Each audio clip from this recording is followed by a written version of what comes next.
Hello guys, we are back with our next lecture. In this lecture, let us go through the next question. Okay, so this question belongs to GATE CSC 2006.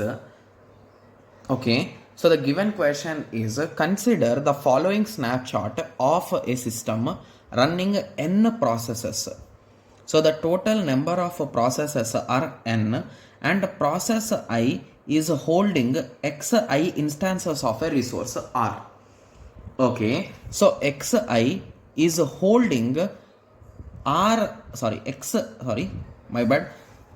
I, that is a pi, is holding xi number of resources. Okay, so each of these resources are R, guys, the resource. Okay, so the value of 1 is a less than, I is a less than or equal to n. Okay, so currently all instances of R are occupied. So assume that this instances, did they give any letter, guys? So let us keep it aside for now. Okay, so all these resources are allocated to someone. Okay, further all I processes, I has placed a request of an additional yi resources. So why do I think that this question has been a repeated question, guys?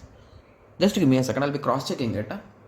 Okay, searched, guys, but I didn't found it. So I don't know why my brain says that I have discussed this question. Okay, anyway, let us continue. Okay, yes. Okay, so further, for all I processes, I has placed a request for additional yi instances holding xi instances. Okay, so we are having a p1, p2, p3, p4, p5. So each of these are holding xi resources. Okay, and each of them are requesting for yi resources.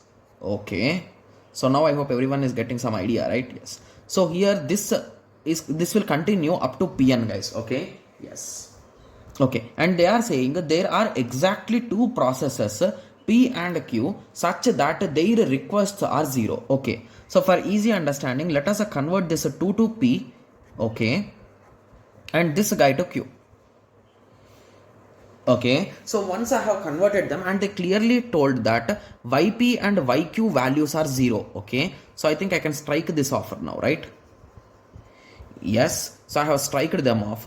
Okay, so now what will happen, guys? So as we have striked it off, so now there is no request for them, right? Yes. So which one of the following can serve as a necessary condition to guarantee that this will not lead to a deadlock? Okay, so that question is different, this question is different, guys. So in that question we will be trying to find whether there is how deadlock will occur, or we are forcing that other operations should not occur. So that's a different, this is different. Okay, yes. So now indirectly these processes will complete their work, right?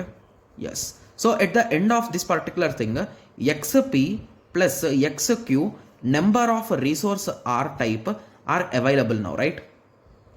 Yes. So now what we are saying, what the question says is, so there should not be any deadlock, guys. Okay, so option A. So what does option A says? Option A says that minimum of xp comma xq. So among these two, take the minimum value and compare it with the maximum value in the whole list.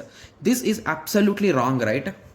Yes. So what it is exactly saying is, so it is going to take minimum among these two, guys. So let us assume this is one resource of R and this is 3 resources of R. So we are going to take this one resource and we are going to compare with all the requests. So assume that the requests are exactly 1. So what will happen, guys? So if the values are exactly 1, so what will be the case? So 1 is less than 1, which is false. Means indirectly this request should be satisfied, right? Because in total we are having 4 resources and our requests are only 1. So you can execute one after the other and you can easily pass. But this option says that is not possible, right? Hence that option is wrong. Moving on to option B. Option B says that sum both of them. So the result will be 4. 4 is a greater than or equal to minimum of yk. So among these all, you are going to select the minimum one. So if the minimum is available, you will execute it. And again, you will continue the process continuously by reallocating them.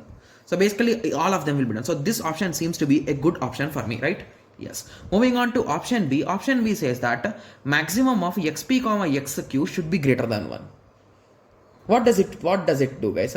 So if it is greater than 1, okay, so let us assume in this way. So both of them are 1 and 3, right? Yes. So maximum is 3 and 3 is greater than 1, and assume that I am requesting for 100 of these resources. So with these 4, can I do something, guys? No. So this option is wrong. Moving on to option D.